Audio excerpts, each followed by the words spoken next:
It's 2:13 a.m. The house is silent until suddenly your baby cries. Not a soft whimper, not a sleepy sound, but a Don't deep, cry, my urgent love. cry I'm that right feels here. almost desperate.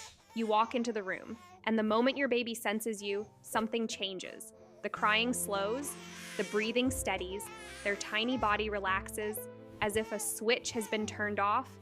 But what if that moment isn't just comfort? What if your baby isn't just wanting you, but biologically needing you?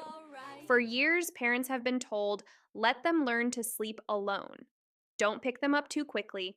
They need independence. But emerging science suggests something deeply different, that your baby's nighttime cry is not a habit. It's a signal wired into their brain for survival.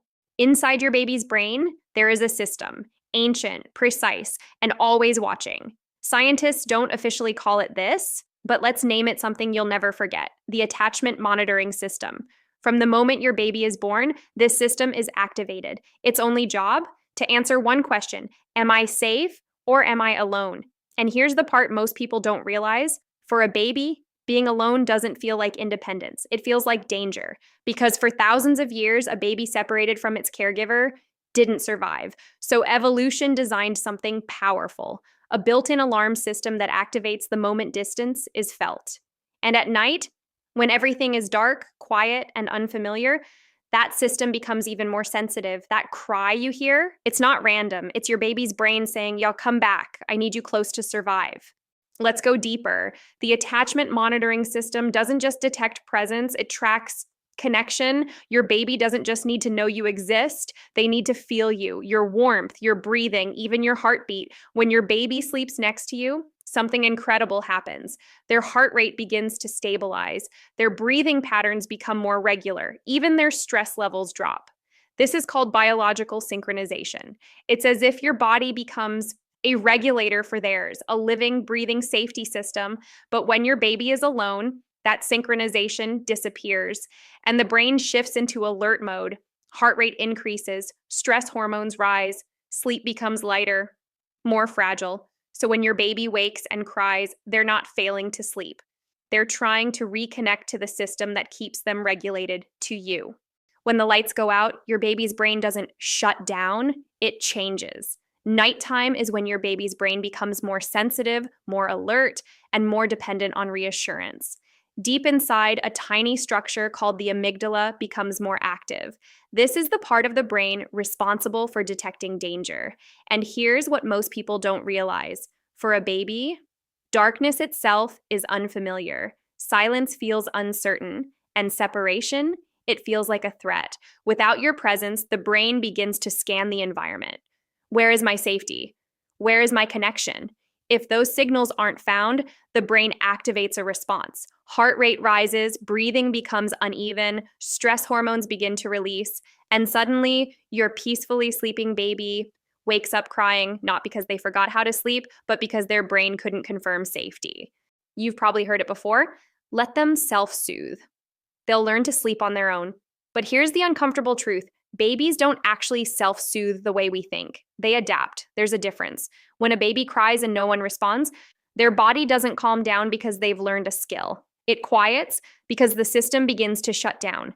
Energy is conserved, signals are reduced, not because the baby feels safe, but because they've stopped expecting a response. From the outside, it looks like success: a quiet baby, a sleeping baby. But inside, stress levels can remain elevated, the brain is still alert.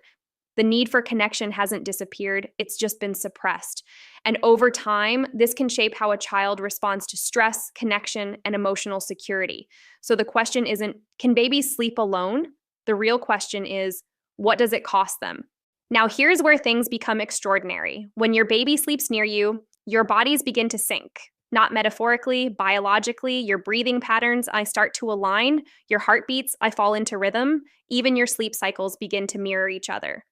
This phenomenon is called biological synchronization, and it's one of the most powerful regulators your baby has. Your presence acts like a guide, a stabilizer, a living system that helps your baby stay calm, even in sleep. When your baby stirs slightly, your body often adjusts before they fully wake.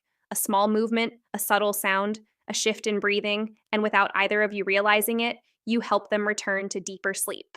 But when that connection isn't there, those small disturbances become full awakenings because there's no system to bring them back, no rhythm to follow, no signal of safety, just silence. To truly understand your baby, you have to go back in time, thousands of years, long before cribs, before baby monitors, before separate rooms. Babies slept next to their parents, not as a choice, but as a necessity. Because in the wild, distance meant danger. Cold temperatures, predators, isolation, a baby alone was vulnerable. So evolution shaped something powerful. Babies who stayed close survived. Babies who signaled loudly when separated survived. And over generations, those traits became hardwired. That's why today, your baby still reacts the same way, even in a safe home, even in a warm crib, because their brain doesn't understand modern safety. It understands proximity, connection, presence. So when your baby cries at night, they're not reacting to your house, they're reacting through ancient wiring designed for survival.